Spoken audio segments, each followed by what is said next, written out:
Silvia Ciccarelli to introduce our guest speakers. Yes, I've already introduced before all the speakers, but I would like to thank again Mr. Samer Nawi Waba for having accepted our invitation to participate to this panel.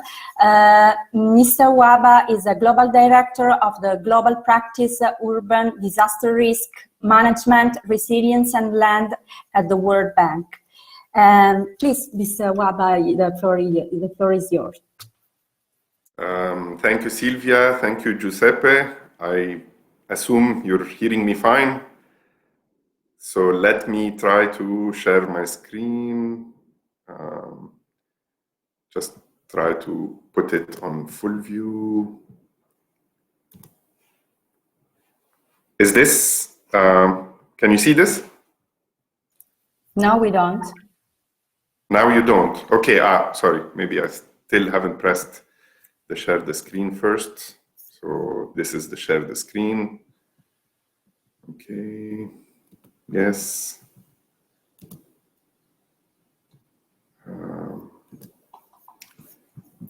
Now we do. Okay.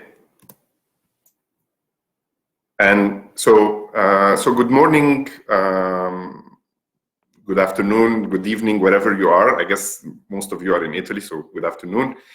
I wanted to share with you a little bit on the work that we do at the World Bank in terms of leveraging geospatial data, Earth observation, and the new space economy work for resilient and sustainable cities and economies.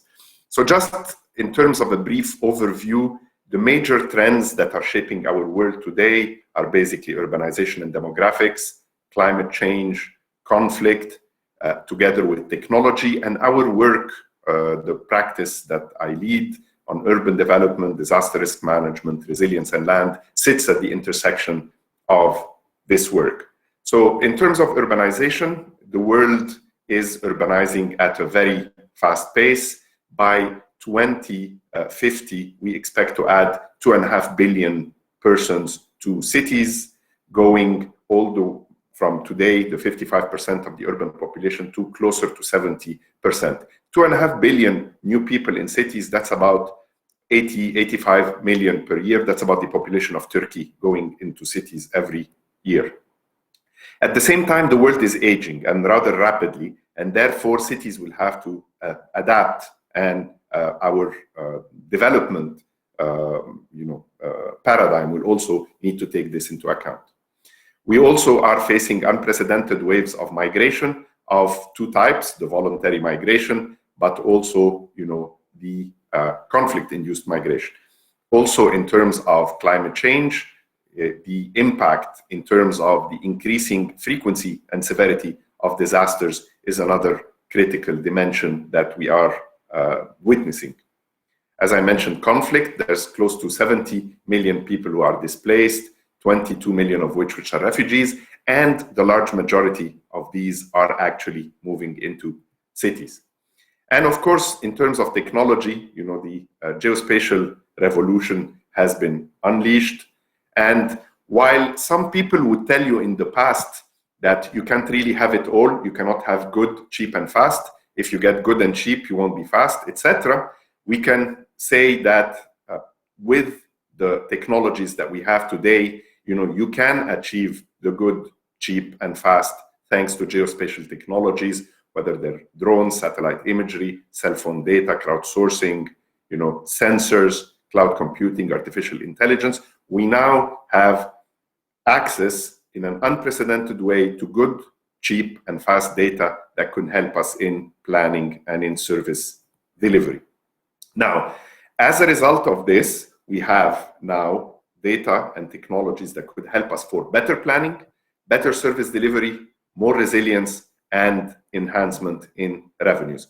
So let me walk you a little bit through some of these applications. I'm going to start from a more micro scale till we get to Earth observation, satellite imagery, and the new space economy. So some of the work that we do on crowdsourcing in Tanzania, we've brought together a large group of university students that have been trained, community households that have managed to use, with training, OpenStreetMap, and have helped us to update the flood map of the city of Dar es Salaam.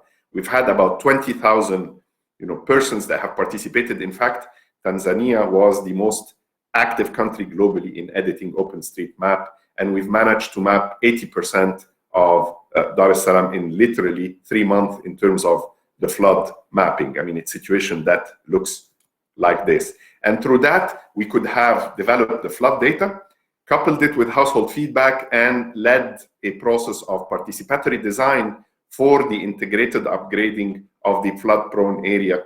And we have availed that data in an open software called InnoSafe. A second example where we've taken big data to try to map mobility. So in many places where we're lacking data, we want to be able to find substitutes to traditional ways of doing business. So normally, when you want to help with transportation planning, we used to do an origin and destination survey.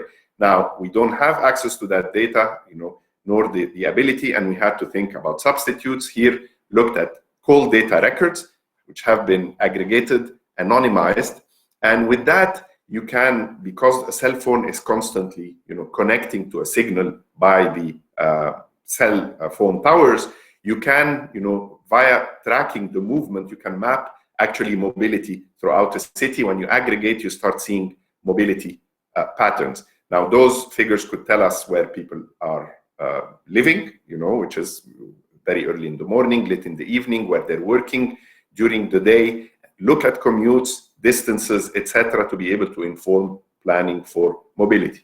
And, with the analytics that resulted, we could see that, for instance, the labor market in cities in Haiti is very localized because the movements are very short. The majority of the trips are less than 3 kilometers, which tells you something about how a city is not adapted to mobility.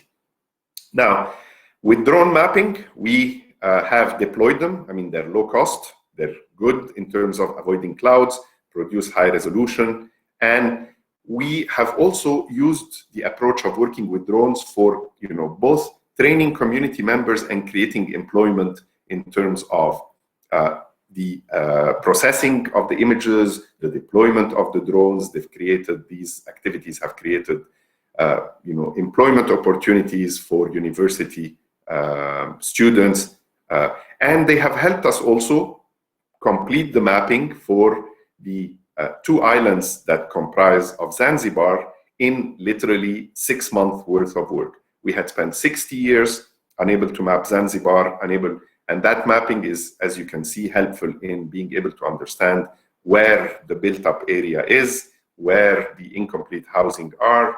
They can also guide urban planning, guide the preparation of tax collection. I mean, this is a place that suffers from very limited revenues.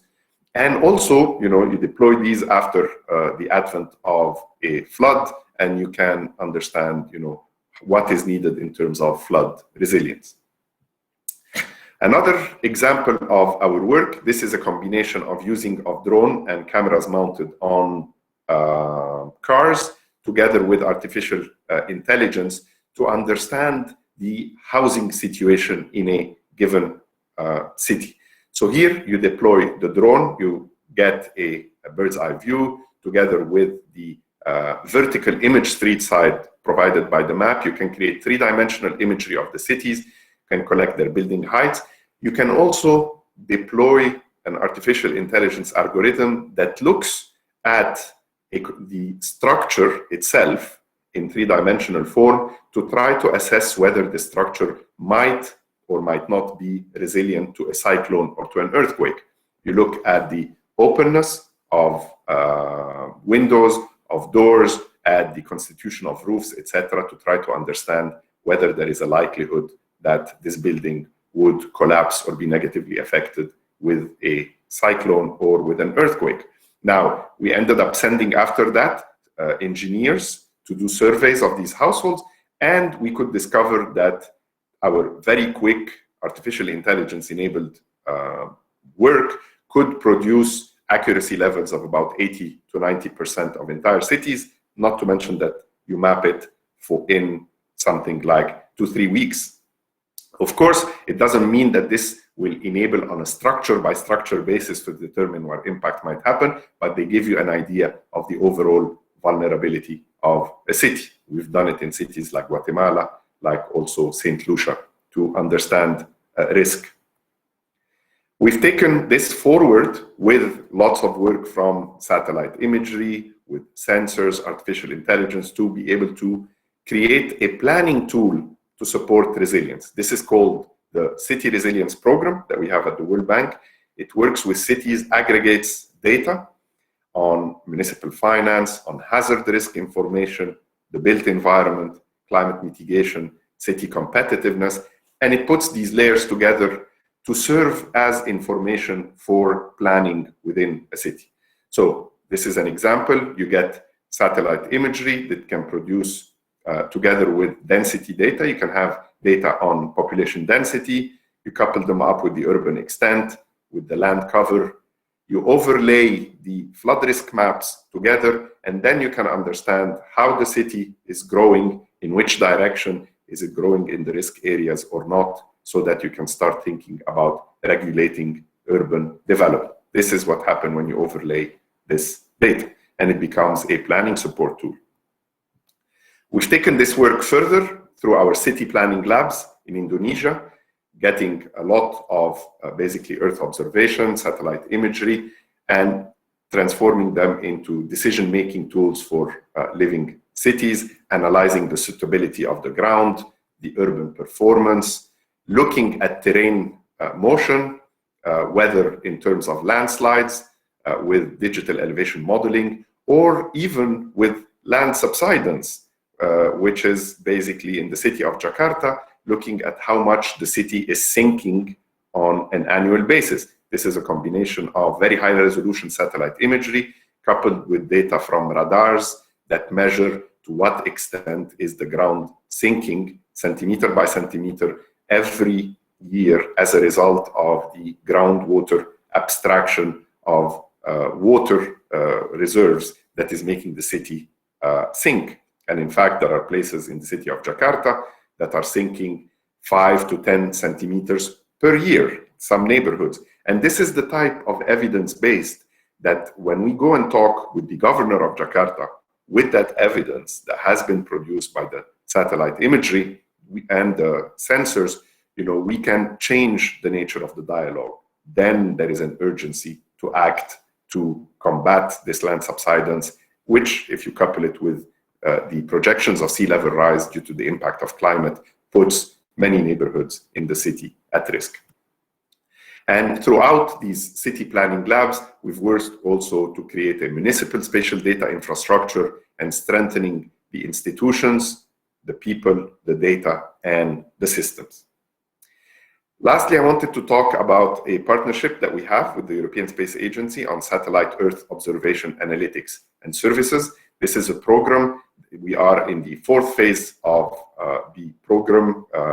Basically, the phase 1 has happened in 3 different increments, and then phase 2, and it covers all areas of sustainable development, including urban development, agriculture, water resources, disaster risk management, climate resilience, fragility, marine and coastal, and forests. So examples of what we do on urban development: we can measure land cover change, we can measure urban expansion. As I mentioned, in the city of Jakarta, we're measuring how much it's sinking. We can understand informality and the way it's going throughout the city and categorize it. We can even monitor air pollution.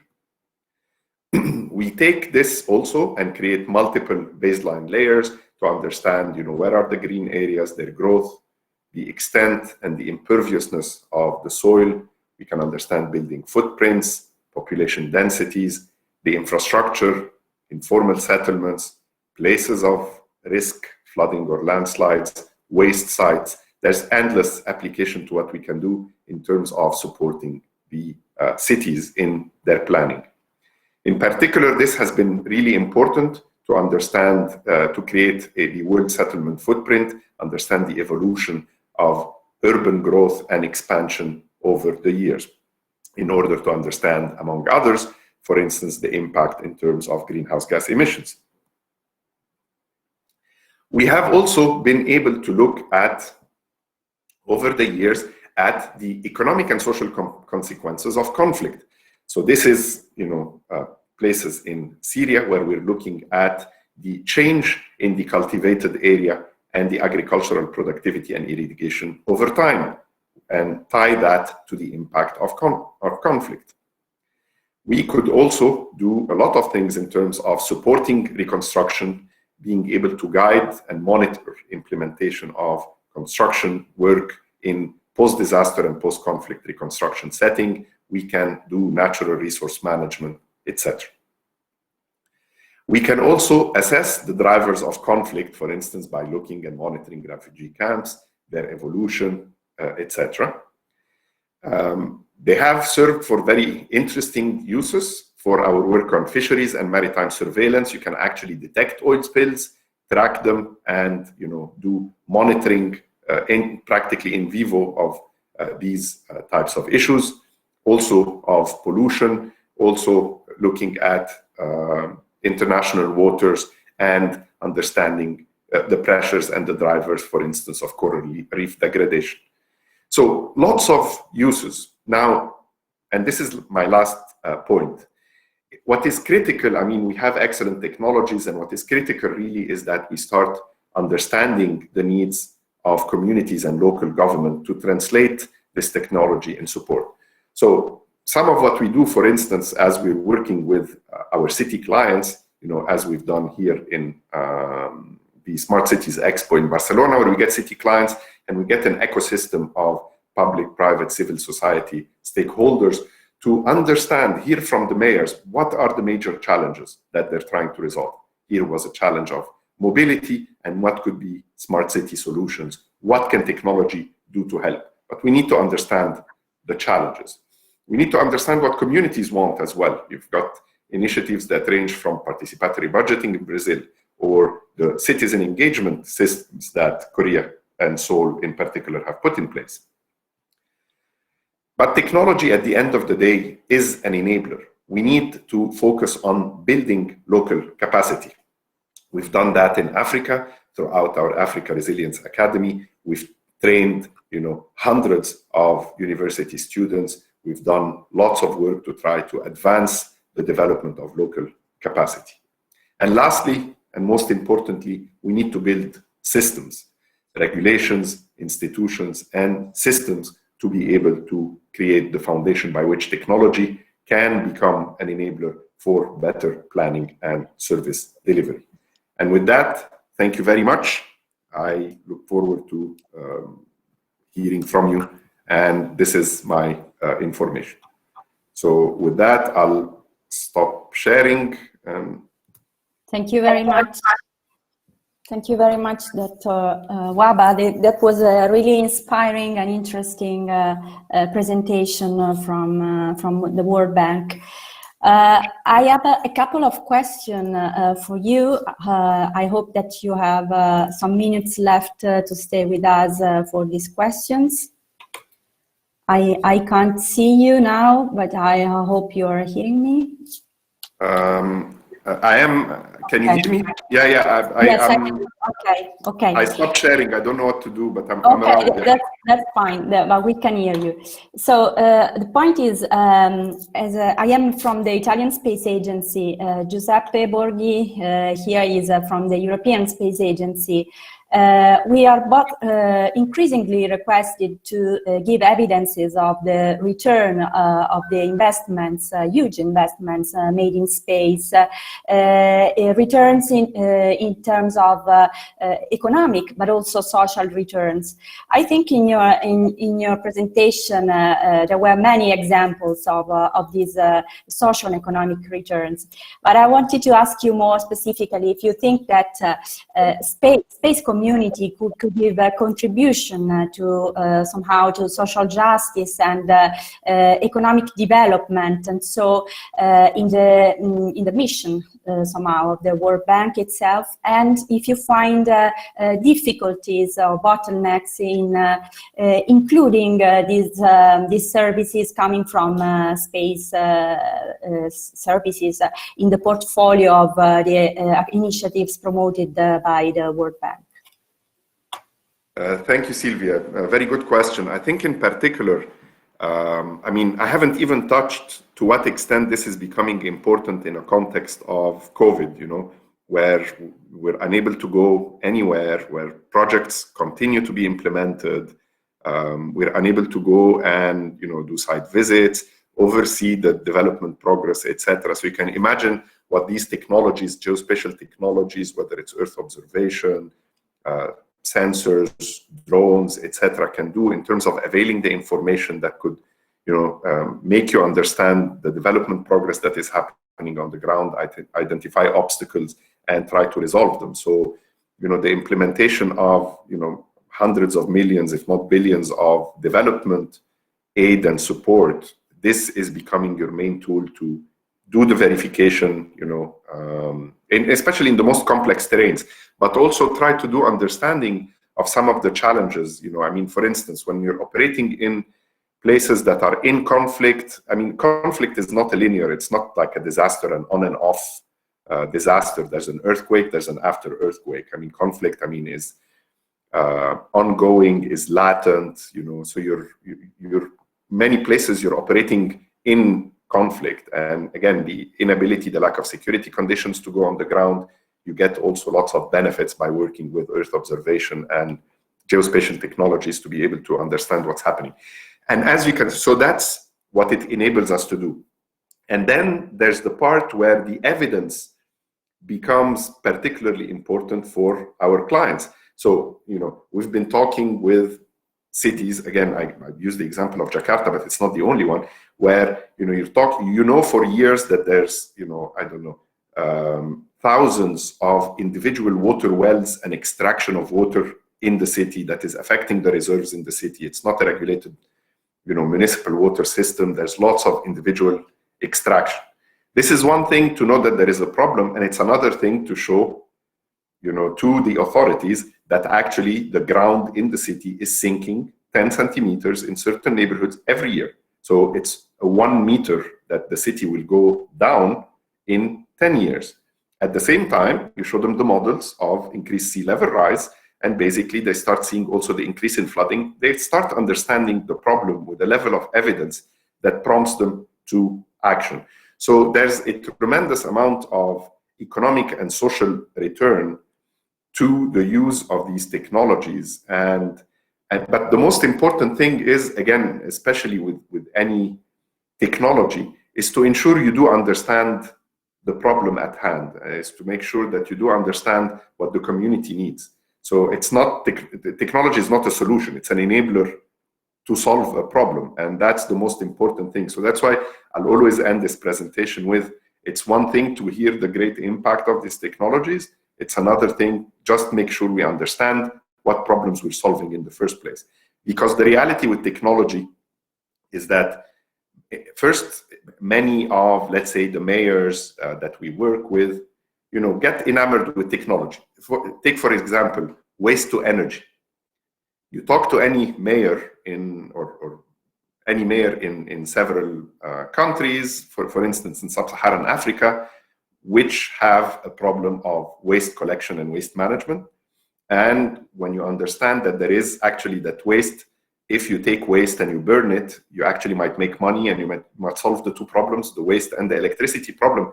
It sounds great, you know? So immediately you get enamored with this technology, and you know, there's mayor after mayor are coming to say, help us do this.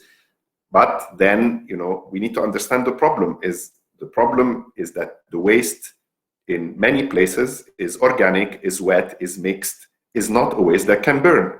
So here, there's a lot of push for technology, and oftentimes also by, you know, private contractors and vendors that are pushing technologies ahead that are non-adaptable to the particular case. So here, that's my point on needing to understand the problem at hand so that we can solve it. Thank you. Yeah, this is the challenge we leave to the industrial community to use technology for the real needs of the final users, whatever it is. I have a second quick question, if I may. I would like to mention the cooperation there is ongoing between the World Bank and the European Space Agency, named the Global Development Assistance. Among the objectives of this collaboration, there is capacity building and skills transfer. So I would like to ask your opinion on how, in your opinion, the space community could support in capacity building and skills transfer according to the experience of the World Bank. Thanks. So this is really important. I mean, is to ensure that whatever technologies are being provided are not that, our clients, when we say clients, we mean the development partners, so the countries or the cities or the ministries that we're working with in the various fields do not always end up relying on a service provider and a technology provider, that they can actually adapt, appropriate, and build their capacity. So that's critical. And there's very important roles for the private sector, for the public sector, for civil society in the capacity building. And as you rightly said, Silvia, this is the focus of this current phase. As the European Space Agency mobilized the resources for the GDA, on our end, we are also talking to development partners so that we can identify resources that could support this capacity building. And this comes from a variety of guises. It comes from, jumpstarting a new trust fund, which we're trying to do. Of course, in a post-COVID world, things are a little bit difficult because, fundraising in this particular moment is rather complicated, but it's the existing initiatives. It's the existing projects on the ground. There's not one project on the ground that does not want to build the capacity. So it's not only new resources, we're looking at our existing resources and what is it that can do to advance, the adoption and the capacity building in Earth observation and issues related to the new space economy. Thank you very much. Please, Giuseppe, go on. No, I was just thank you, both of you, and I'm sorry, but unfortunately my role is also to look to the clock, to the watch, and I'm really sorry to have to stop this very interesting discussion. So we hope to see Same Baba with us again in the near future. We go now for a small break. Thanks again, Same. Thank you very much. Thank you, Giuseppe. Thank you, Silvia, and thank you, everyone. Look forward to seeing you soon. Bye. Have a good day. Bye-bye. Bye. But we will do the panel discussion at the end of this round of other 4 speakers all together. So let me introduce now, together with Silvia Ciccarelli, always with us to host this session. We have David Hello, who is the co-founder and CEO of TerraNis in France. Hi, David. How are you? Fine, thank you. Thank you. So now David will give us a talk on how can satellite support growing wines in a sustainable way. Exactly. Thank you. Thank you to you. So good afternoon, everyone. So I will try to be a bit short because it's already late, but I'm very pleased to share with you and to have the opportunity to share our views about how Earth observation can indeed support the wine growers and the wine growing sector in a context of climate adaptations. And I would like to say that those views are based on our experience as a service provider of commercial solutions for wine growers since several years, and direct feedbacks received by our agronomists from the wine growers. So, as already said by Chiara from ECMWF, I will not go again into the details, but clearly climate change is having a strong impact on the sector of wine growing, with warming and less rainfall, and of course more extreme events also. And this is clearly changing the way the vines grow and yield grapes. Some experts say that by 2100, the US, for instance, may lose up to 80% of their suitable land for vines, while in Europe, this could extend to 70% in the Mediterranean area, compensated by a move northward, a move to the north.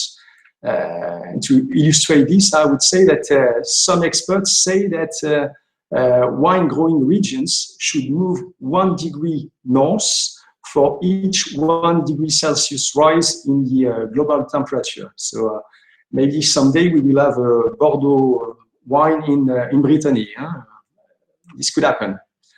And some say also that, well, as an illustration, sorry, on the right-hand side of the slide, you can see that the harvest date evolution for some vineyards in France is really evolving since the mid of the century. In some regions, we are now harvesting the vines 1 month earlier than compared to 30 or 40 years ago, which is really a striking event. And I could have illustrated this phenomenon also with some ongoing experiments that occurs today in France, but not only in France, which aim is to introduce new grape varieties in some regions, more varieties which are more adapted to high temperature and high water stress. For instance, in the Bordeaux region, again, they are currently testing vine variety originally coming from Portugal, for instance. So, if we look specifically to water scarcity, with some illustrations again in France, but not only in France. Huh? As a matter of fact, there are more and more drought events since the years 1990, and less rain during a critical phase of the vine development, which is the flower rain. And in addition to the temperature increase, this leads to a shift of the development stages of the vine. At the same time, irrigation is permitted in some areas in the world where the water availability is low. For instance, in Argentina, the water availability is very low, but still the vines are irrigated. While in some other regions, like in France again, irrigation is, I would say, not permitted or very limited, where we have more water resources. So in that context, what Earth observation can do and what can we propose to the wine growers? So I will start first with what we already provide at TerraNis as a commercial service, which is called an overview, that we sell in France, in Europe, and also in South America since several years. With Earth observation and satellite imagery and the analysis of the imagery, we can help the wine growers improve their winemaking methods by providing, let's say, a few weeks before the harvest, some data showing the development of the vines using what we call biophysical parameters. So, for instance, the green cover fraction, which is something that shows the activity of the vegetation, or also the chlorophyll content in the leaves. So mixing all this information, the wine grower, in addition to his own expertise, of course, we always say that, I mean, we do not replace the expertise of the wine growers, we bring additional data and additional information. So with this additional information, the wine grower can decide, for instance, which fields or which parts of the fields he should harvest together in order to obtain homogeneous, let's say, grapes, and then good quality of wine at the end. Just to illustrate this very quickly, on the right-hand side of the slide, you see some kind of homogeneous field with, let's say, a moderated vigor. This kind of field, if it's related to a red wine, will for sure provide high quality, full-bodied red wine at the end. Conversely, if you look to the left-hand side, you've got, let's say, high heterogeneity field with high vigor, which is more suited for rosé wine. So, and this is clearly something that we can observe and which gives really good results in terms of improving the quality of the wine. Another example of what we do already today is related to the fertilization, so the optimization of the fertilization. Here, the objective is, well, more to optimize the cost, but without losing on the wine quality. So using the same kind of data, the same kind of imagery, we are able to provide the wine growers with maps like the one which is displayed, which shows the different, let's say, subparts of the field where the wine grower should put more or less fertilizers. And this is for him a way, again, to optimize the quantity of fertilization, which is not only good for his wallet, but which is good also for the environment, for sure. And how does it work? These existing services, so I will go very quickly on that one. That's quite simple. We acquire satellite images. We have also some information related to the field itself, so the year of planting, the grape variety, the lengths of the, not the lengths, but the interrow lengths. So these are the input data. With these input data, we process imagery as at some specific dates of the development of the vine.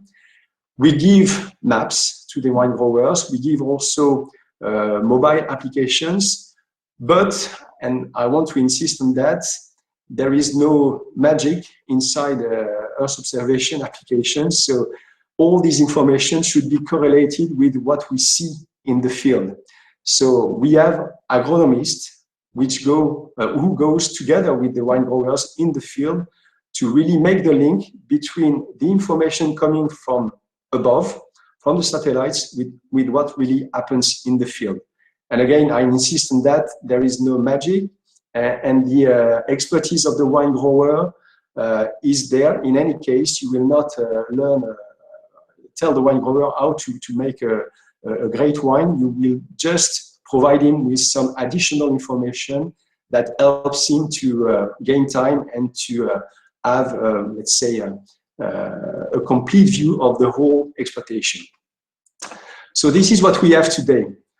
Then, on what topic are we working currently? So I already mentioned that water management for vineyards is really important because there are optimal water pathways according to the development stage of the vine and according to the wine vine. The priority for vineyards is quality equal quantity.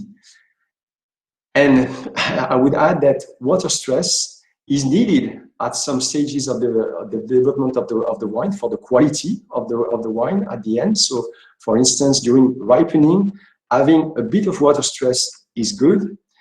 But unfortunately, water stress is not good at some other stages of the development of the wine and will lead to less quantity and less quality of grapes at the end. So we need to adapt the water supply to really have both quality and quantity. So this is something on which we are working, still, of course, with satellite imagery. And here is an illustration of what we will propose very soon to our customers. So you have illustrations here showing either at a spatial scale or also at a temporal scale where is the water stress within the vineyards. So you see parcels or fields which are in green, so with no water stress, some other which are in yellow or orange, so with moderated water stress, and some others which are red, where there is really a high water stress. This kind of information is clearly useful for wine growers at the level of his wine estate, so at the level of the field or even the intra-field level. It's also important for organizations having a full view of what's going on in the wine growing sector in a region, for instance, what we call AOC in France or AOP area. So, as an example, there are organizations at the level of Burgundy, at the level of Bordeaux region, and those people are really interested by this kind of information at the level of a region. Also, the temporal analysis of this kind of information is really important because with this temporal information, you can target the priority areas for the water supply during the year. You can also, and it's important, justify and motivate practices changes. I said before that in France, for instance, irrigation of vineyards is not permitted so far. Only experimentations are made, or very limited surfaces of vineyards are irrigated. With this kind of, let's say, clear information at the level of a region, this is a way to push the decision makers to change the legislation and to adapt and to authorize, for instance, even limited but irrigation. So this is something on which we are working today, which will be available very soon. I take the opportunity to thank ESA because we have some funding from ESA to work on this subject with a project which is ongoing. And well, I think that's all for me. Thank you. Thank you, David. Very, very interesting. There will be many questions, especially because I'm a winer fan. Okay, let's talk about a bit of the technology. So you are a user of this kind of data, and now in the new space there are two kinds of trends. But of course, we would like to see at the same time, but that's not the case because the investment can be done are limited. So there is one trend of some companies that are providing large constellation of Earth observation data to increase the revisit time. So to give you data, I don't know, every 6 hours, every 3 hours. This is still a goal to be reached. And on the other side, there are other companies we'll see later on, for example, Cosine or other, that are trying to provide more richer data, hyperspectral data or thermal data and so on. So if you would have to give to this solution provider, okay, please focus on one of the two. Of course, the ideal would be to have everything. Okay, that's not really possible. So from your point of view, from the point of view of your users, what they will appreciate more? More data or more richer data? I would say that, well, of course, both, but as I have to choose only one, I would say that today, for instance, the revisit that we have for the monitoring of vegetation may be vineyards or other crops, I mean, maize, wheat or whatever, for me is sufficient. I mean, having an image every 5 days in the best cases, or even every 10 days is sufficient for what we are doing today. And our customers do not ask for more. But they do not ask for more now because we do have this today. They were asking for more 5 or 6 years ago when we did not have, for instance, the Sentinel data. Okay. So we have the revisit now, which is well treated for vineyards and for other crops, according to me. So going to more rich information with, for instance, thermal data, as you mentioned, in particular with regards to irrigation, water stress, and so on, would be really, really added value for us. That's clear. Hyperspectral, we do already use hyperspectral today, but in the field, with the field sensors, upstream in our research and development process to really target the good spectral bands we have to use later on with the satellites. Hyperspectral may be also something very good in the future, but well, with some drawbacks. I mean, the volume of data that you have to process and whatever. So if I had to choose only one thing today regarding vineyard monitoring, I would say thermal data. Thermal data. Okay, well, just to say, probably is already known that ESA is developing now an hyperspectral satellite, and we are pushing now to have also artificial intelligence algorithm on this big mission. Should be a big steps, and maybe we will be able to convince somebody to launch an algorithm to measure the water stress in the winery for you. Here from now. Thank you, David. Thank you very much. Thank you. And have a good day. And so now we have another small break, and we will come back with the next speaker, Andreas Dengel.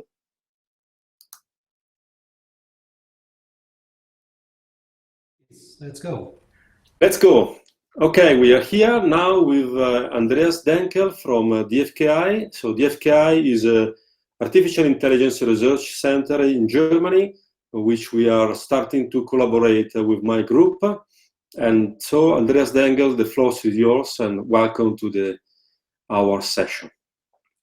Yeah, a warm welcome from me also for all the audience, and thanks to Giuseppe for inviting me. I'm really glad to share some ideas with you about combining the bird eye view with the grassroots view, specifically for Earth observation.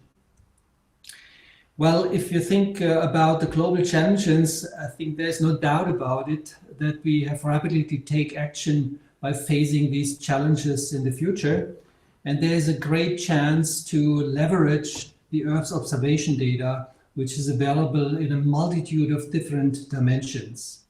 However, beside this opportunity, there is another chance, namely to consider also, for example, social media data, which is also in terabytes available every day from different channels.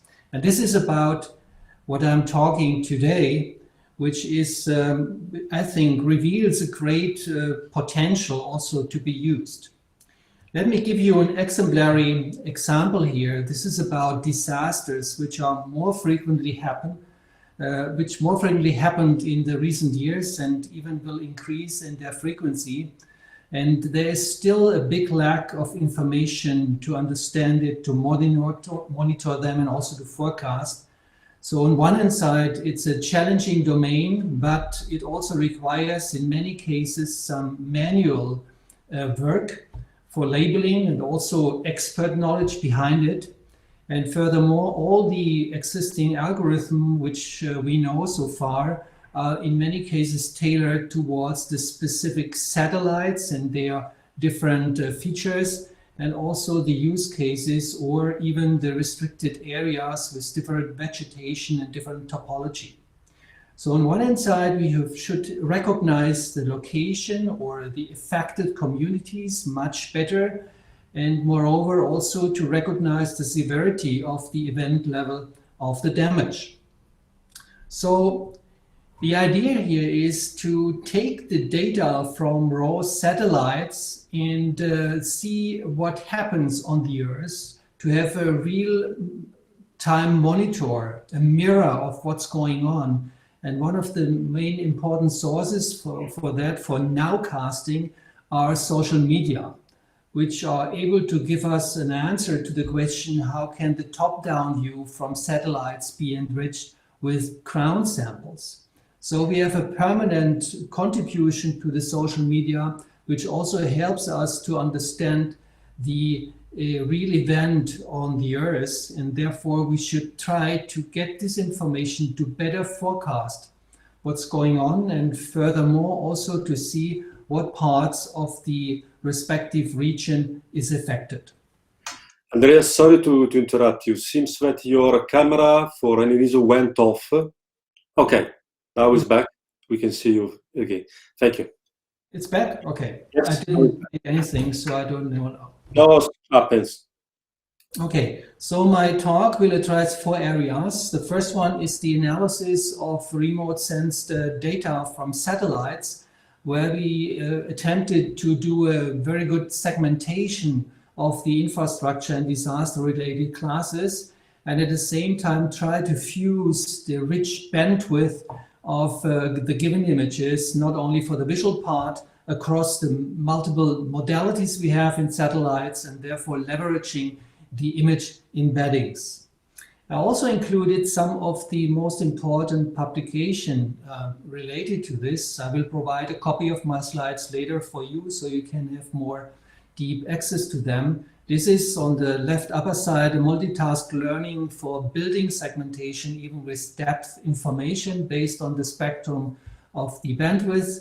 On the right-hand side, a multimodal temporal and resolution fusion, where we combine different convolutional neural networks to better segment the infrastructure with different clusters, and do the same fusion in an early fusion version for the mapping of the infrastructure, and furthermore also apply some GANs, so generative adversarial networks, to cope with missing modalities. To go more to the technical aspects, our idea is to do an embedded learning for segmentation of the buildings on a global scale, not only for single cases. And therefore we apply 3 different steps. The first one is trying to train an embedding network to encode the images of a given data set on a location-specific embedding space, and come up with this space on providing different clusters, which could be visualized, for example, by the t-distributed stochastic neighbor embedding or by the UMAP approach.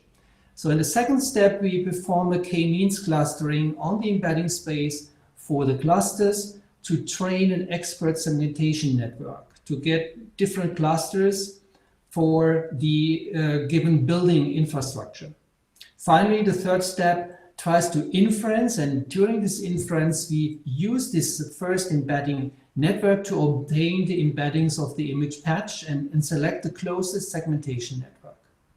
On the right-hand side, you can see some results where we show that this approach is somehow better than the baselines of the state-of-the-art, but later you can see it more deeply.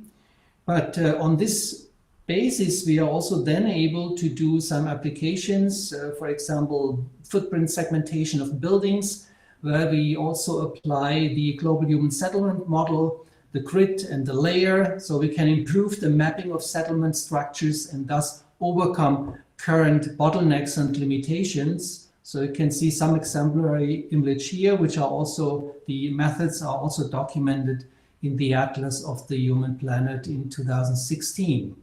This is a different structure of buildings from a center of a city, where we also showed some results in our papers. Another application is to estimate the impact, the demolition and destroyment of buildings, so damaged buildings here. This is a more boundary area of a city with various buildings. You can see the segmentation results on the right-hand side. This is before a disaster happens, and this is an image after the disaster. So if you go back, you can see some buildings over here, which after the disaster are destroyed. And our algorithms are able to recognize this destroyment and therefore label all the images which are affected by some of the disasters. So beside this bird's eye view, I would like to address in the second part the analysis of a social media, which is available everywhere. So you might know that many of the social media platforms provide stats, and we have even a closer collaboration with some of the services to get deeper insights in what's going on. So we have large-scale social multimedia data. For example, the YFCCM, this is 100 million labeled YouTube images and also Flickr images, YouTube videos and Flickr images. So we are able to also consider not only text, but also the visual information, and see also the effective part, which are part of this multimedia information. And the idea is here to have finally something like an impact assessment based on the visual impressions we receive via the social media channels.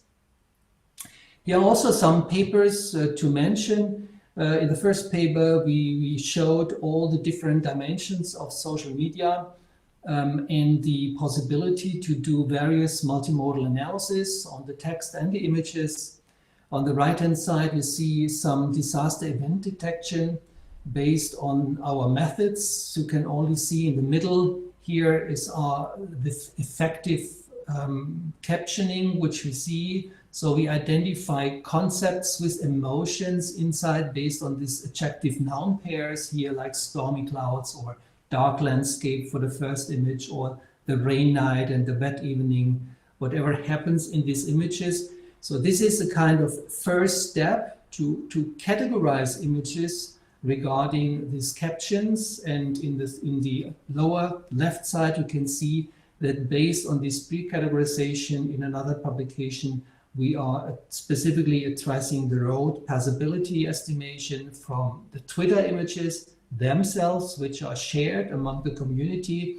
And on the right-hand side, then we are able to combine this information with the findings from the analysis of the satellite images. So what we do specifically is that we have a multi-stage approach here to analyze the social media, to estimate the water level from online use images.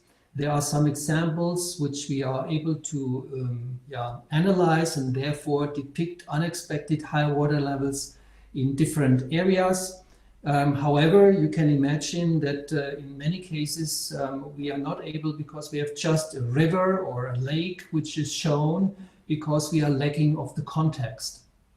But anyway, to have a safe dimension of context, we are trying to identify persons in images, because the persons themselves, their poses and their body give some feedback, because we can complement the approach by open pose technology and procedure to find out what part of the bodies are covered by water and what are not, which one are not, and therefore estimate the water level in these images. So we also organize this in a media eval workshop. So we have a different competition among 60 groups worldwide, and our method is able to have a F1 score of 72%.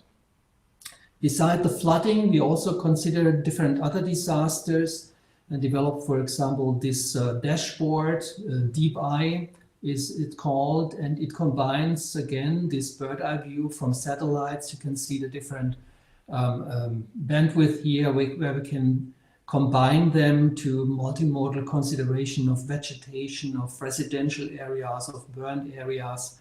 And this is complemented through tweets, where we have on one hand side impressions from the events. Many of them also have geodata. We can detect the duplicates which are shared among the community and do this analysis of the text and the images to find out what adjective noun pairs are present in these images.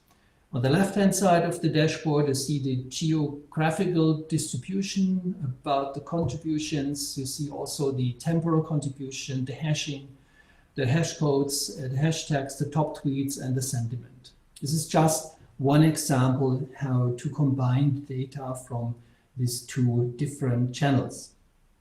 Let me also address a third topic, namely the patch-based classification of land types. This is to recognize the land cover in general, but also the land use in specific. This is both for urban and rural areas, but also for formal and informal settlement at the same time. So this is a kind of analysis we did. So we provided this new data set called Eurosat, where we had 64 to 64 pixels, which we considered as images, and distinguished 10 classes with 13 spectral bands. So there is a total of 27,000 georeference data, and we tried to balance this set where we provided 2,000 to 3,000 images per class. You can see that there are some samples here for industrial, so residential instances of classes. We have highways, annual crops, the permanent crop, etc. So you can also have a look into this publication, and the data set is widely used now in the community. On the right-hand side, there's only a distribution where the data comes from within the European Union. So the idea is here that we use this data set to do a benchmark with different approaches. So we specifically, beside others, also did develop classifiers on the basis of GoogleNet or ResNet.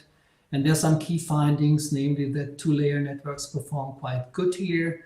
We have 40% of the training set to do deep neural net performance analysis.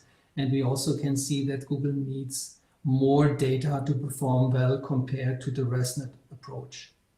On the right-hand side, you see the results of such an analysis that based on a given image, we can distinguish the various land cover and land use areas.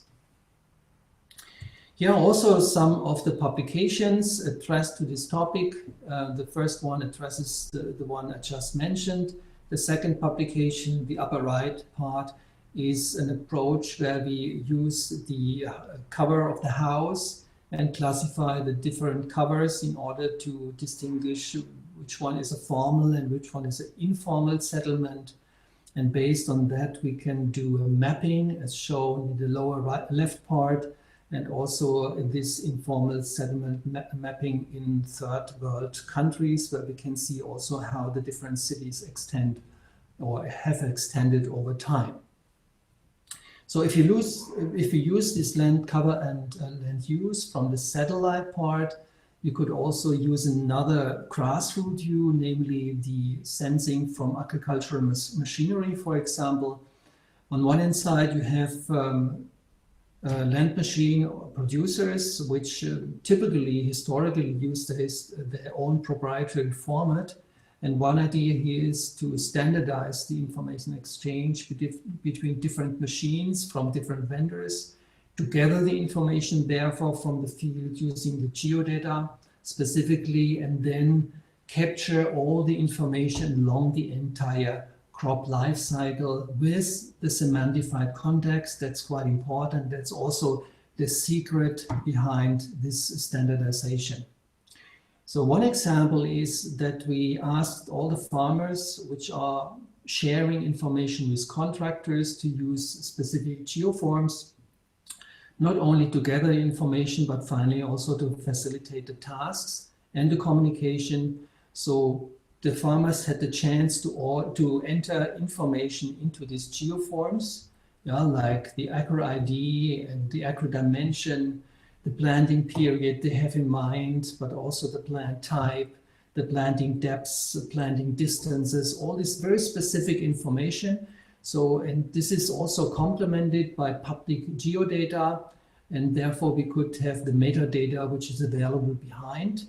And most important is also that all these entries which are made by the farmers are transformed into a semantified linked data version. So a machine itself is able to understand the RDF representation of this information. You can also have a look to the interview I had with Johannes Keitzer from FAO, talking about this linked data for agriculture. So if a farmer has entered the information, it arrives at the contractor side, and the contractor has machines, and in order to plan the scheduling, he can see all the open orders, he can do a daily plan, he can see the finished orders, the machines which are available, and then see the planning schedule, the date, the period, and also the order description which is necessary. He can see the machines and the status of the machines, and therefore use this semantified version for different services. For example, an end-to-end data exchange where the farmer uses this geodata with complemented public data like maps or the INVICOS data. And then this data is transformed to the contractors, as I just shortly skimmed it, on the basis of ISO XML, GML, or RDF. And at the same time, the information there is complemented, and the machines are receiving the formal orders based on a machine-readable, understandable format, and is able to transform this into action. This could also be complemented by other services like pest prognosis, where we try to build an application map on distance calculation to keep the right distance to water bodies, to see what zones should be managed. So we have an advice for this zone, and finally could generate an application map which could be used by the machines to run the task. So the last slide here before summing up is that at the end, because of this standardized and semantified information, we could automatically generate a report on demand about everything that happens. So we have the metadata, when and who and where took the task from the side of the contractor for a farmer. And we have the field, which is a geolocation, and then have more views like budgets, person, farm, fields, machines, tasks, everything what was involved. And based on this information could automatically generate a task report for the farmer, which is given back by the contractor. So my takeaway here is that the data provided by the grassroots view is an ideal basis to verify the bird eye view from satellites. And in the future, beside the concrete example I showed you on the disaster part, we are aiming to combine this kind of approach for the agricultural domain, not only based on the sensor data, but also complemented by additional dimensions like weather data, soil quality maps, and yield models. And we think that specifically the data coming from the machinery is an ideal ground truth to verify the image analysis result regarding the agricultural land use. Thank you very much for your attention. If there are questions, I'm glad to answer. Thank you, Andreas. Very, very interesting. Also, this presentation with a lot of point to discuss. So I will be inclined to have you as one of our best experts in Europe on artificial intelligence, probably worldwide, to ask questions on artificial intelligence. But I would like to go in another direction. So we have discussed about the fact that Europe is not behind to the other country or other continent from technical point of view. What we are really behind is to make a business from that. So do you have an opinion you would like to share with us about, I don't know, what European political bodies or agencies should do, or we as citizenship, we should do to win this race and also be able to leverage off all the technology and know-how we have? It's a really interesting question. And on one hand side, you can see that it's basically a data economy, which is now pushing AI forward. And in Europe, we have, of course, some data treasures. And one of these treasures is given also in the context of space and all these space agencies we have, including ESA, very much. But in order to provide good services, also to get in-time services, it's quite important to provide a high-performance AI infrastructure, which means that AI computing infrastructure. We can see that in the scientific community, there is now something going on which is called compute divide. That only those big companies and elite universities who have a high performance AI computing infrastructure can publish papers on recent AI technologies, because they are quite compute intensive. And I can see, I've seen some initiatives in Italy, in Sweden, in Luxembourg, and now also in UK and Germany. But this is just one peak at the top of the iceberg. We need a rather broad and qualified distribution of such infrastructures to take everyone with us on board, to be competitive in order to dig for the data treasure and to transform this treasure into added value services. Thank you very much. That was really interesting, the compute divide. Yeah, there are people also working on quantum computing, but there are still, let's say, a long way to do to get at this level. But thank you again. So we now make a small break again, and we will introduce quite soon the next speaker, invited speaker, Marco Esposito. Thank you, Andreas, again. Thank you, Silvia. My pleasure.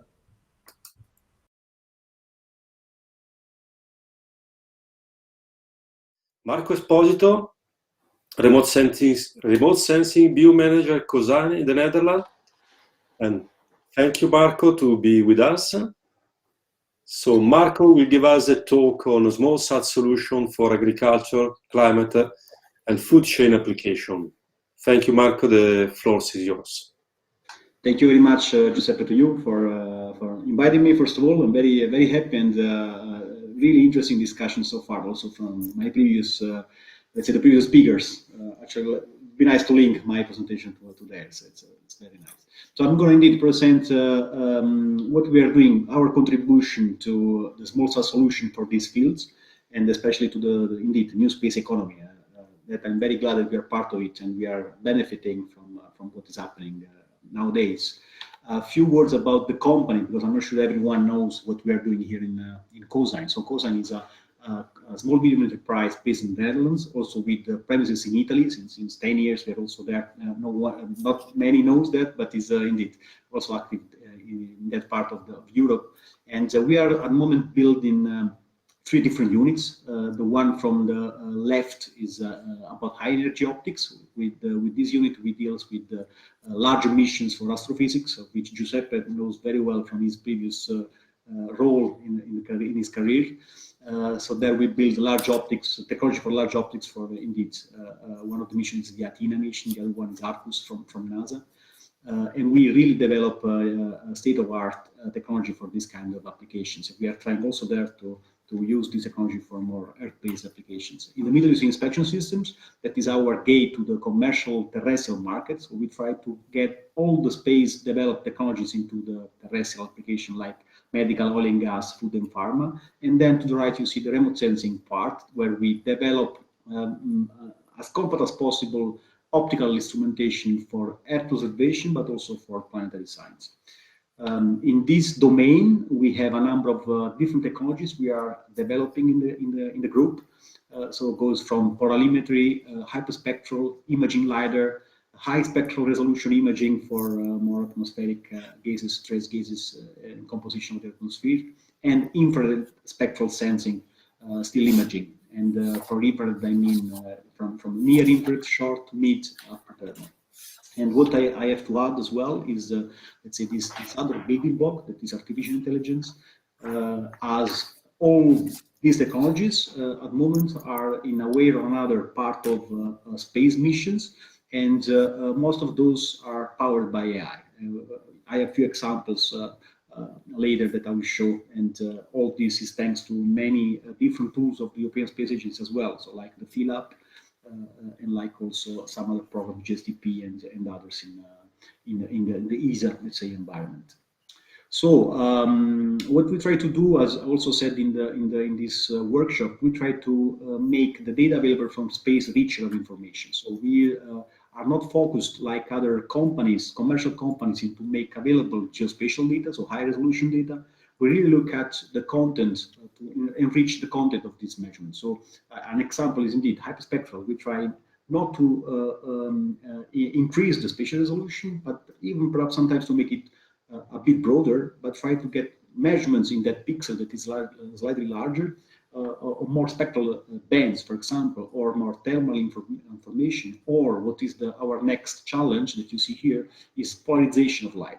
So we want to have from the same, let's say, region of interest, all this information together, and together with the last block, artificial intelligence, we try to do as much as we can of the processing on board and gather as much as we can of information or actionable information in orbit, so that then we are able either to give directly the information to the user or have a better insight on what kind of data is good to download. Because one of the topics has been also touched before, it's about volume of data. If you talk about hyperspectral or polarimetric data or thermal data, this usually is linked to high volume generated on board. So we try to overcome this by acting on board already. We have now a few years of experience experimenting in orbit by processing the data with physical models, or now with the PhilApp mission that we have been priming,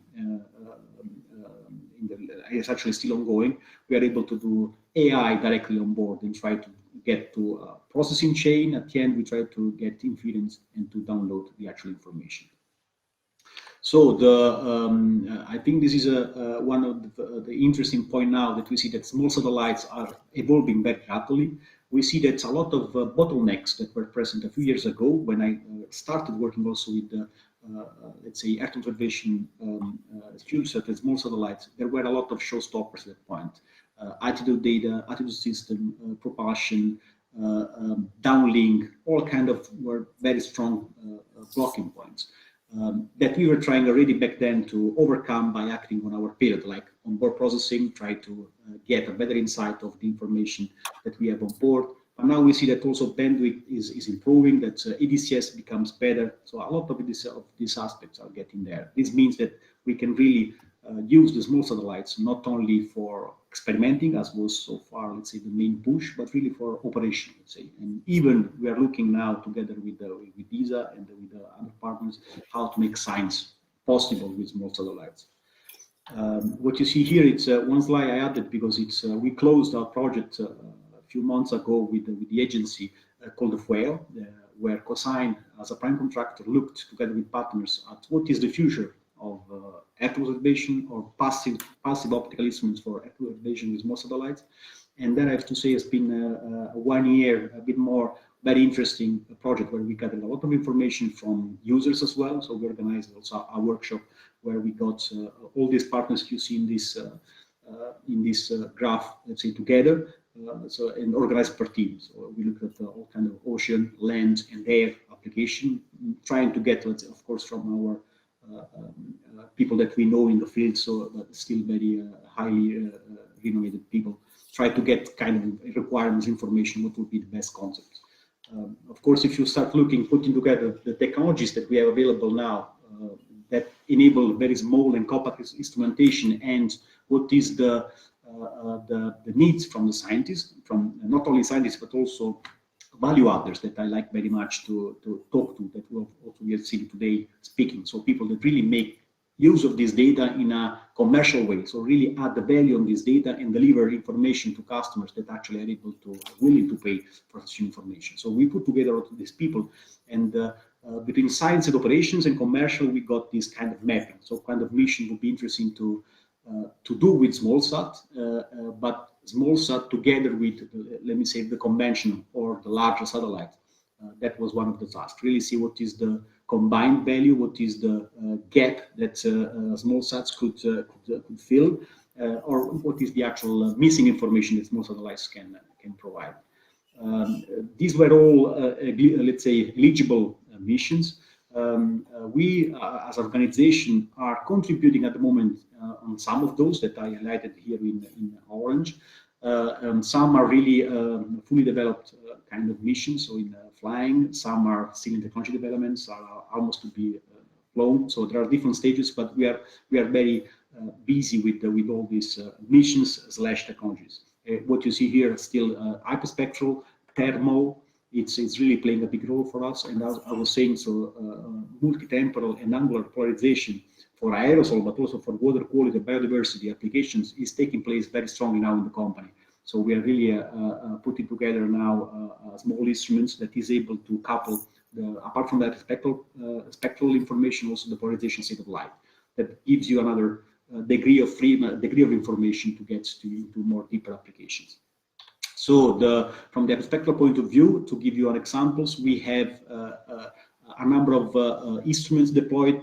Some are, let's say, our property still, so it's Cosine, it's instrumentation in space. Some others with customers.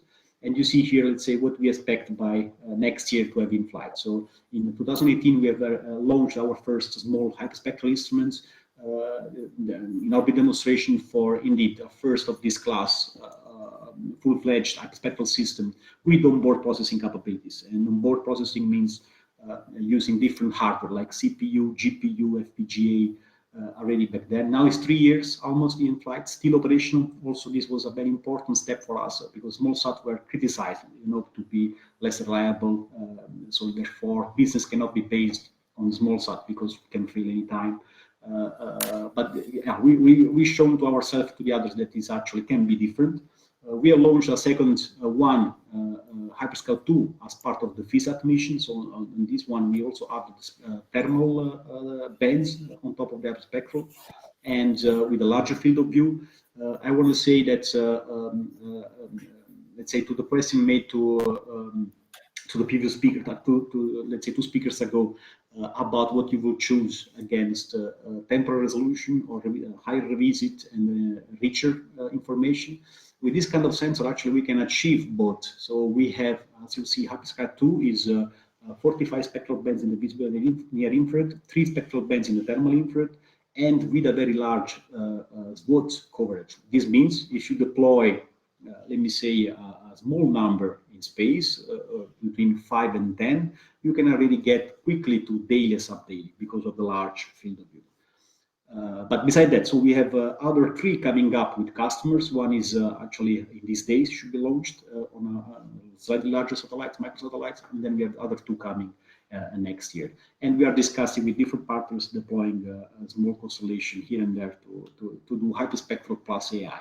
That's the key at the moment, because it seems really possible to get indeed this information in flight, in orbit, and get then, let's say, user or acting on that. We, as I said, are looking actively to merge or to make use of the also larger satellites. So together with the PhilLab, we have closed an activity where we explore the use of machine learning to cross-calibrate Smallsat mission with institutional missions. In this case, was Sentinel-2 with the Hyperscout and Hyperscout-1. So we use the data from our first mission and Sentinel data to see what is possible in terms of cross-calibration. One of the limitations of small satellites is indeed the lack of volume to put inside onboard calibration devices. This means by inherently the data are less accurate than other satellites. So with this program, we demonstrated at least as a proof of concept moment, so we have to continue to make it more operation, that we can use a bigger satellite to as a reference point for the calibration, for the accuracy of the spectral and the radiometric. And then you can use our satellites that can be equipped with indeed a smaller instrument and a larger field of view, so you can give really a lot of pointing in your sampling and still get similar resolutions, similar accuracies. So if you see here, for example, this is one of the data from Hyperscout-1. So you see a field of view of about 300 kilometers. You see only, let's say, a region of interest where a full hyperspectral data set has been, let's say, shown here.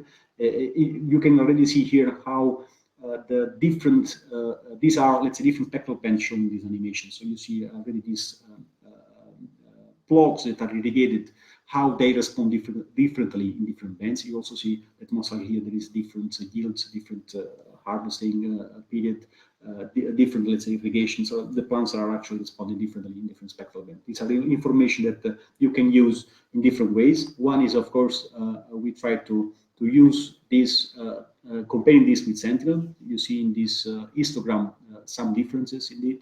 If you use Sentinel-2 data and Hyperscout-2 data, we were experiencing some differences.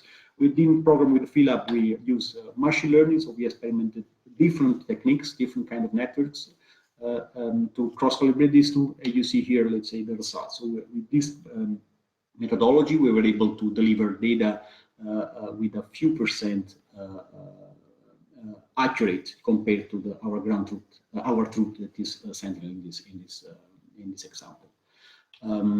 You see indeed also in terms of NDVA maps using Hyperscout or Sentinel just as a proof of concept. Of course, this is a very simple indices, but gives you the, let's say, a feeling of how close you can get with these two systems.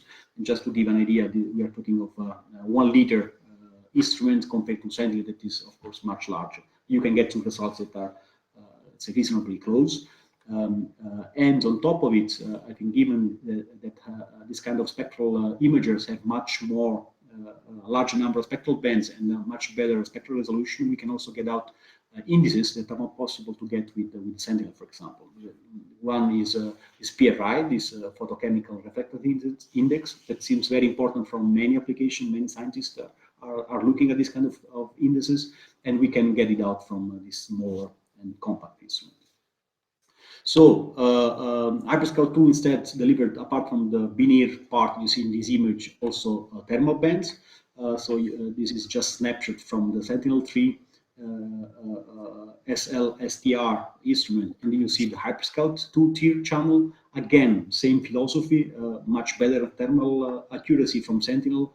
Let's say in this case, slightly better spatial resolution. You see here of Hyperscout 2. You see here the edge function in the thermal infrared of Sentinel and Hyperscout. So you can see that very interestingly, let's say the Hyperscout 2 having a more pixel can be slightly sharper.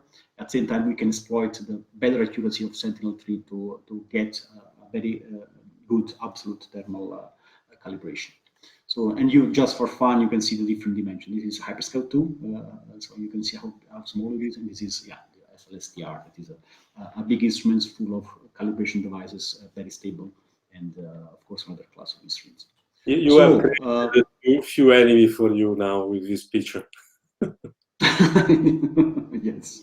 So another small example with the same, these are all part of the commissioning imaging we have been taking from Hyperscout 2 recently. So this is something September, October. You see a map of from the California, the Cal Fire portal that shows you what are the fire events in the region. So you see here these 3 events that are already, let's say, these are raw data that we got from our instrument. You can already identify, let's say, these fires in these spots. These are a Sentinel-2 image, so you can see really the shapes of the burned area. It's still, of course, warm because you can see still ongoing the fire here that are indeed of similar shape of our thermal footprint that we can see. These are, of course, examples, and to close and then to open, let's say, more for discussion later. You see here first results of the FISAT mission that is part of Hyperscout 2. So on top of the CPU, GPU, FPGA that we have on board, we also integrated this VPU, this Vision Processing Unit from Intel called Media 2, that is able to run AI algorithm tailored for running AI machine learning algorithms on board. And so we have been demonstrating in this first months of operation that it's possible to get down cloud maps based on our spectral imager together with an AI algorithm developed especially for this instrument. And so we are in the middle of operating it, in the middle of experimenting and improving our results.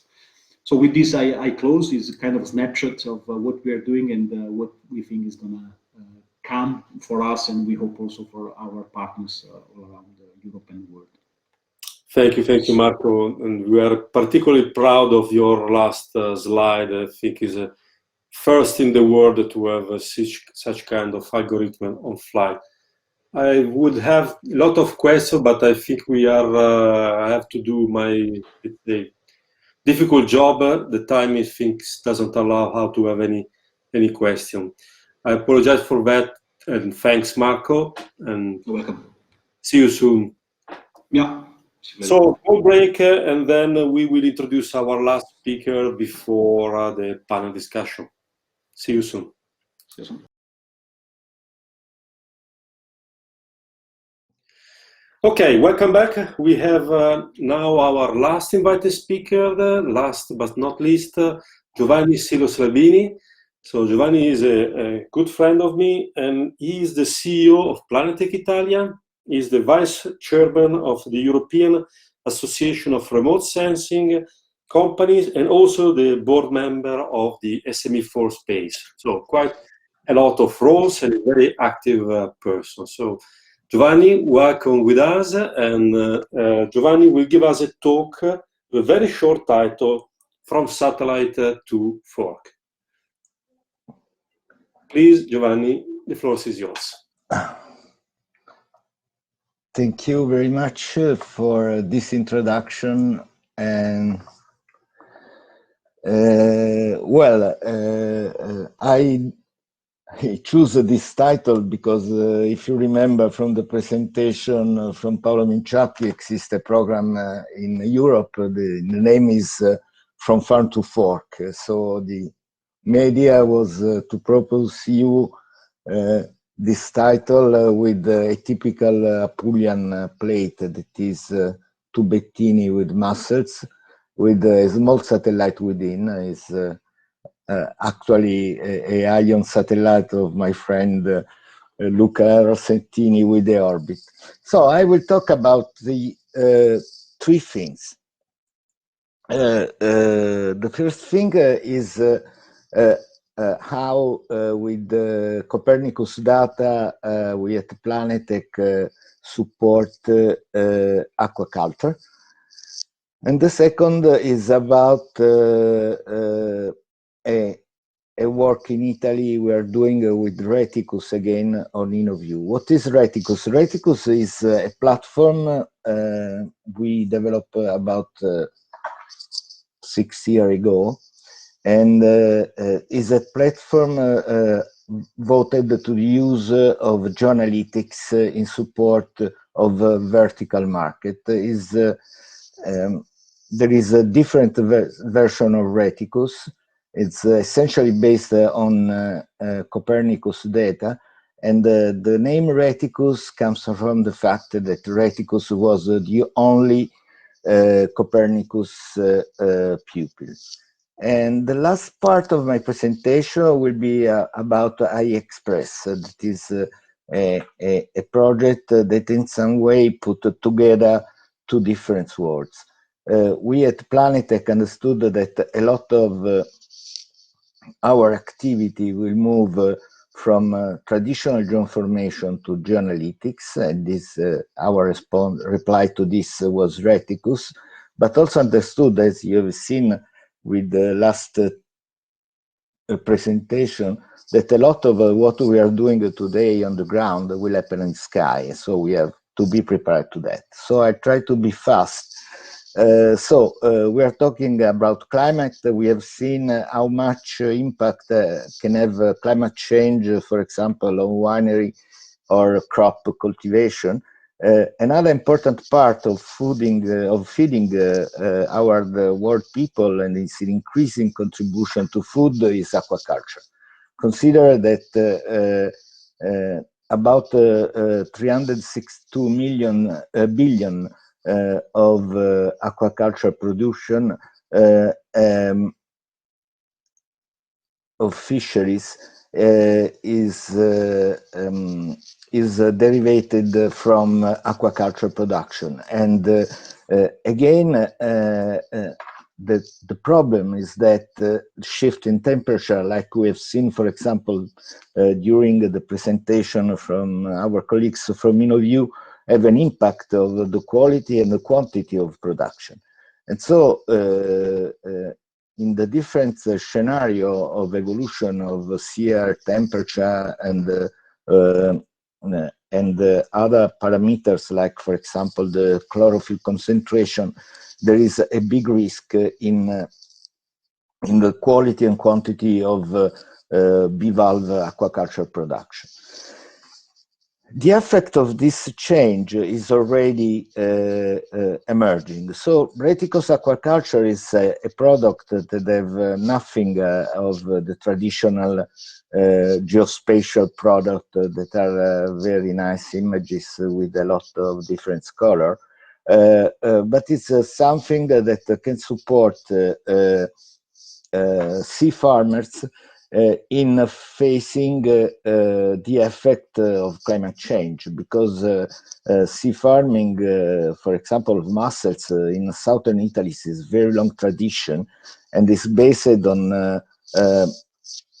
cultivation practice that have been surmounted since many years. But nowadays, the change in temperature, the increased number of extreme events make the life of these people more harder. On the other side, they are not GIS expert or geodata expert, so we define this kind of interface that is more easy for them to use, and give them all the information, integrating in this information not only the status of growth and the growth rate of the mussels, but also the price, for example, at the market, in order to define the best period for harvesting. So this is an easy interface. Actually, it's a PDF files that we ship to our customer. And the nice aspect of this product is that we can do this everywhere in the world using satellite data to scale in time and space easily this kind of application. Another example is Reticus NOView. As I told, is the product of our cooperation with the French colleagues and responded to a fact. There is a big number of wineries in Europe.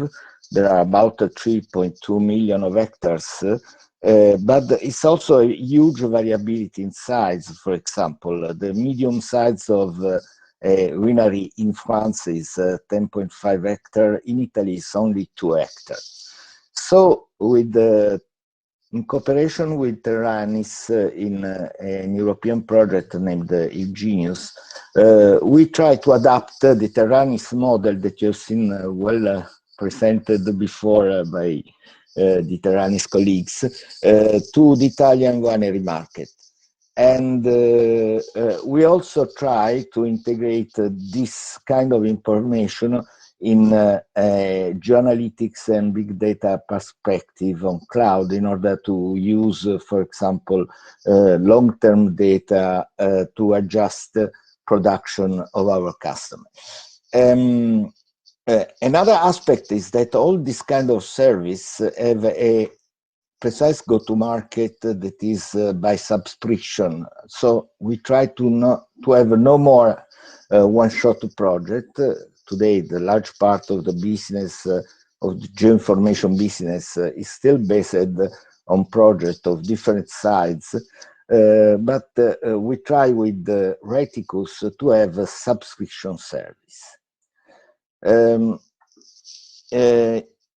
In this way, we try also to build an effective user interface that can be easily adopted by winery to improve their production in a similar way that several applications we have seen does from our friend from our company. I believe that one important part is that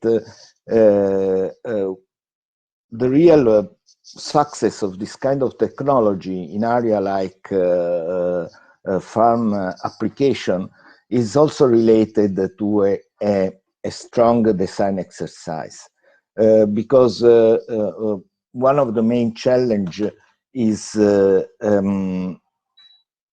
find the best user experience, and these comics show that again a very complex technology machine is not what exactly a farmer wanted to resolve their problem.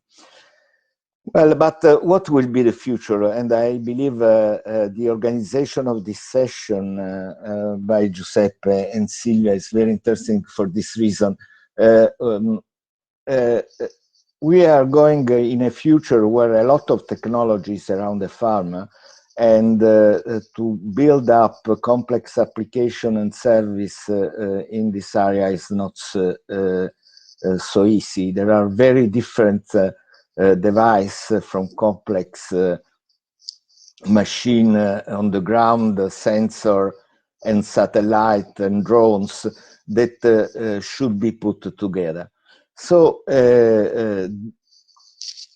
our idea was to think to put together all the process of transforming data acquired from a Smallsat sensor that can be satellite, but also other kind of sensor, with complex artificial intelligence software that, as we see, must stay in the cloud.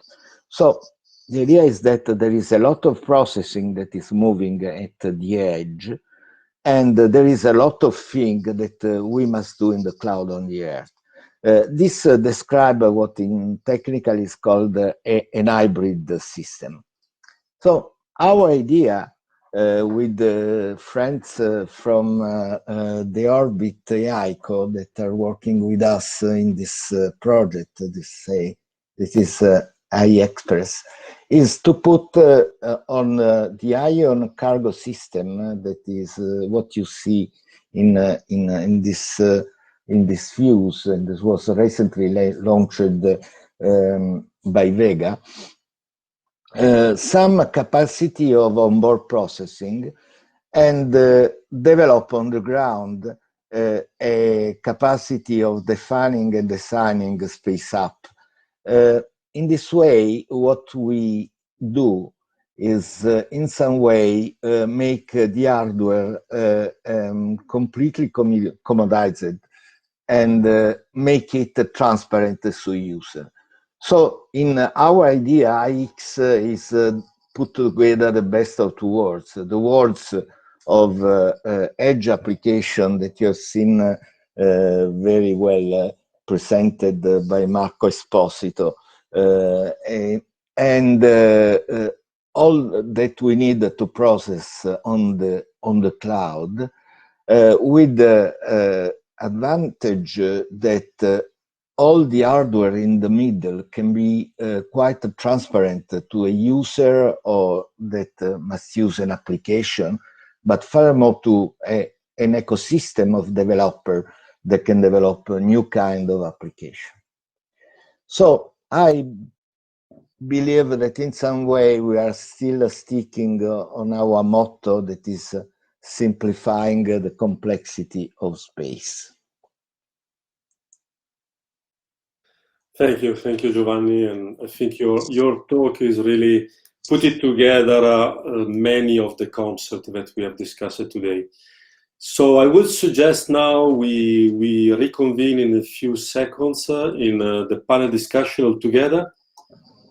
So again, thank you, Giovanni, and now after a few seconds of break, we will come back to you with the panel discussion moderated by Silvia Ciccarelli.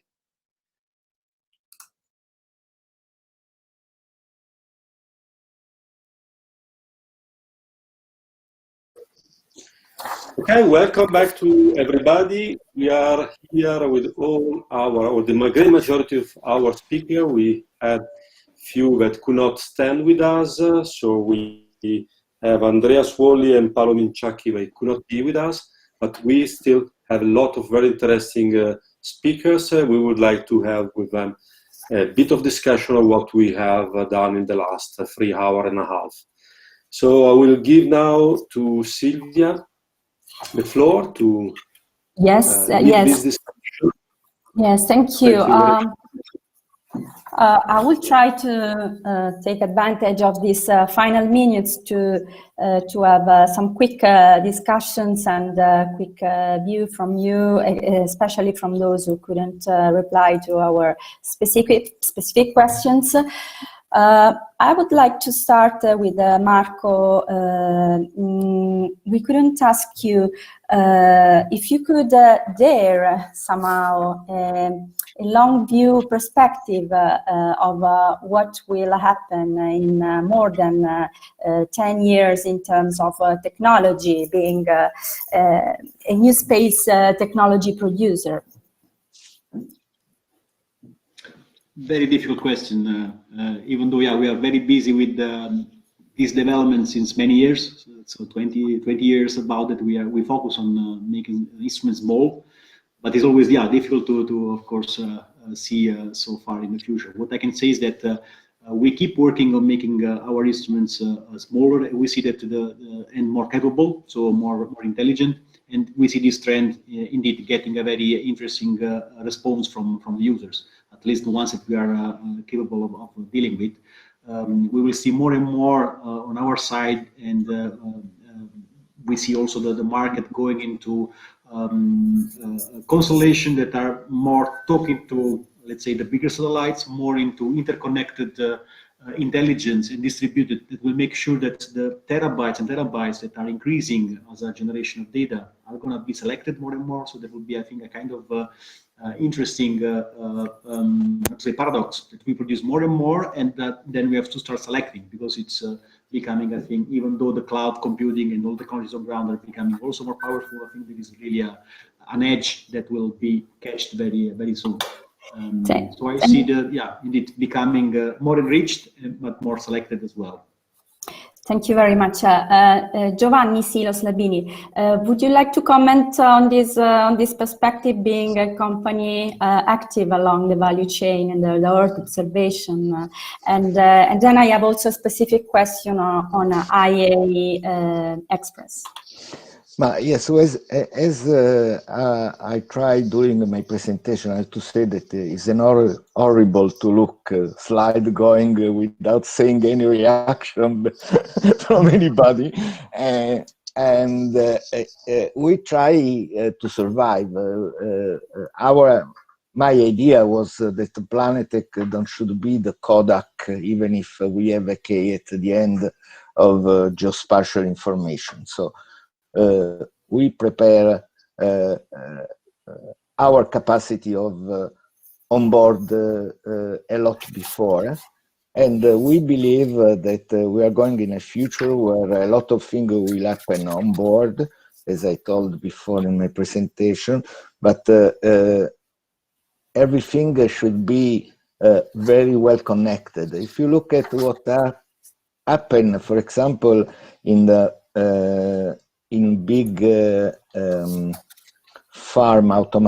automated farms, there is a very clear capability of, for example, programming a new machining object that is somewhere in the world using an app. And even if you look at how easy is programming small app on telephone, again, this is an example of how everything can be made transparent to user, making very easy to test not only a concept on board, but an end-to-end application or a service. It's something that also I have seen in the presentation from Andreas Dengel, when you try to put together the machine with the sensor and the data. About the question from Anna Maria, yes. Let's repeat the question, otherwise the audience don't know. No, it's in the chat. Okay, maybe. Okay. The question was if AI Express is applicable for any type of payload. Yes, it's our idea is that any kind of payload could be attached. We're organizing in the early January a user conference, and we already invited Marco, but a lot of other people are coming. We are having there also people from a big constellation. I hope also some big system integrator, in order to understand, to explain how we work this world. I don't mention that this is an incubated project, iExpress, funded by Italy, and is again in the fantastic world of Philab. Okay. I would like to ask to the other four speakers a comment on a challenge somehow launched by Mr. Sabah from the World Bank. In his presentation, he said, we need good, cheap and fast solutions. So can you give us a comment on this challenge from your different perspectives? We have Andreas Dengel, for example. Maybe we can start from you, being an expert of artificial intelligence, one of the tools that could help us in this challenge. Yeah, I think this is absolutely right in the right direction, since we also have a divide worldwide, so that only a few countries have access to appropriate technology and platforms. However, you know, also in Africa, we have excellent infrastructure for mobiles. And therefore, there is a great chance to provide also data-based services to the farmers in Africa, for example, if we would get deeper insights into resource-efficient and also in-time services in such areas like agriculture. And therefore, we should much deeper make use of the data. Also, I know through the discussions we had with farmers, the farmers do not like that much to share their data with their neighbors because they're still competitors somehow. But we have a new project called Geobox, where we build up a kind of semi-permeable membrane, where we are collecting data, trying to filter out the personal privacy-related data, but rather build on aggregations, which might at the end help to get very crop-specific insight into what happens on specific acres. And this is very true because we have in Germany, at least, I don't know how the situation in other countries is, in many regions, still soil quality maps which are made by rules of thumb by the farmers more than 100 years ago. And in order to adapt them, we also need this interface through the machinery to get, on one hand side, GPS data from the tractors, which are leading with the full harvester, which has the throughput sensors. So to combine where we harvested how much to further refine these qualities. And as soon as we have this and could provide such services on a mobile platform, we might be a bit more in time to market. Thank you very much.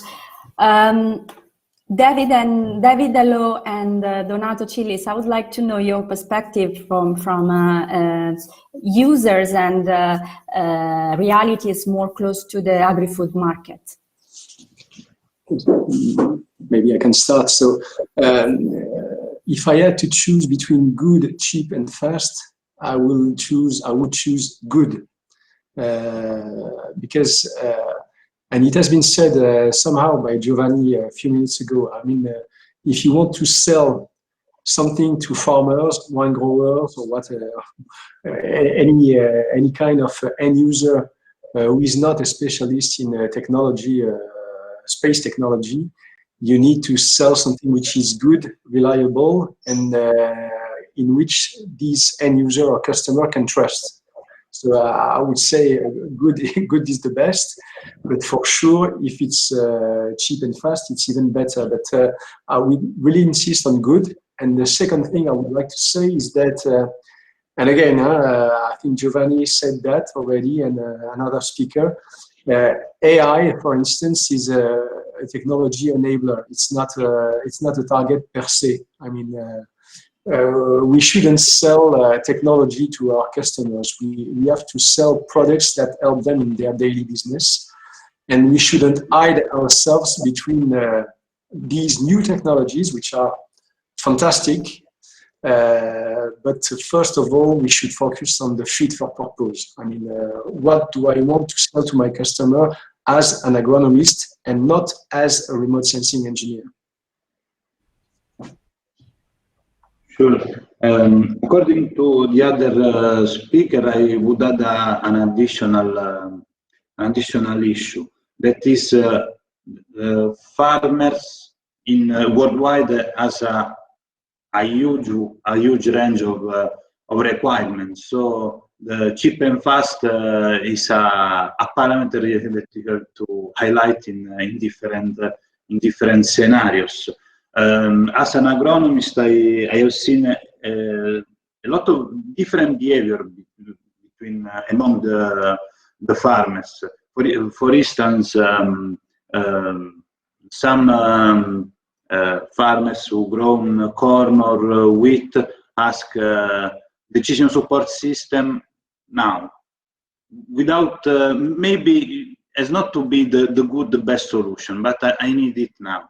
Otherwise, there are another category of farmers, for instance, who grow woody crop or horticulture or intensive crop, where there is a different culture in growing and managing cropping system.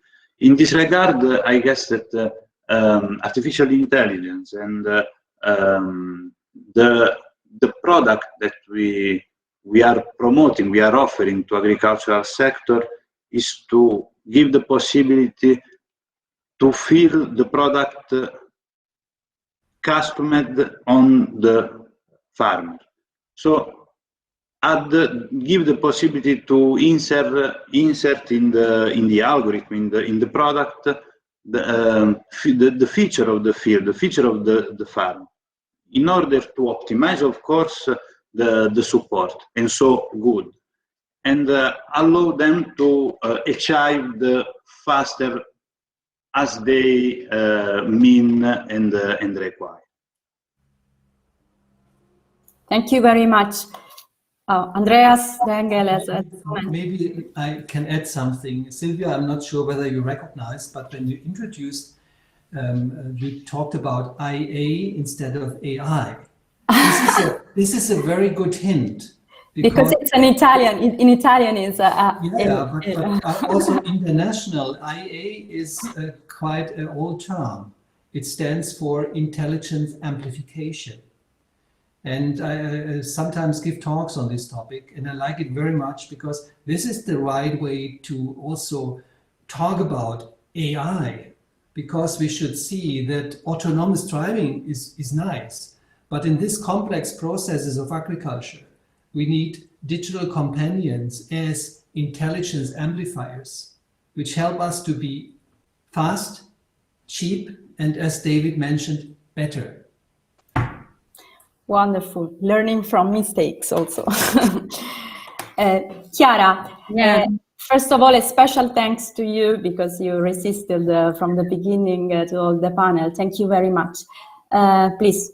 Yes, thank you very much. It was really a pleasure, and I think the discussion was really interesting, especially for me that I have this role now of managing the sectoral information system of the Copernicus Climate Change Service, and I'm learning a lot in this kind of interaction. So maybe just a couple of comments, and I like very much this last point about the fact that we like the better, but we need also the fast and cheap information, and we are also all together thinking and working about how to make or how to pass from a useful piece of information to a usable and then a used in the end piece of information, how to fill this gap in the end. And so for me, usefulness, of course, has a lot to deal with the reliability, credibility, and quality of the information itself. Whereas if we add to this, on top of that, the concept of usability, then we have to add other things like interactiveness, tailoring, flexible, timely, or explorable information. And if you want that this is really used information, those should also be fully supported and become an added value. And for me, supporting a service in these ways, it means working a lot on this idea of standardization. And with standardization, we can do a lot in terms of quality, but also in terms of a fast kind of giving a fast approach. Because if you follow standards, it is then much faster to include the information into your system. And I don't know if I can add just really a last thought, but that's not with respect to this specific question, but to another question that you were posing to Sameh before. And it was also somehow discussed in the morning that it was, which are the socioeconomic benefits of all of this? So we are talking about costs, but it is very difficult to measure that. But I would like to say that for some, maybe this is not true in all sectors and in all applications, but in some cases, for some specific sector, we already start to have some of those numbers.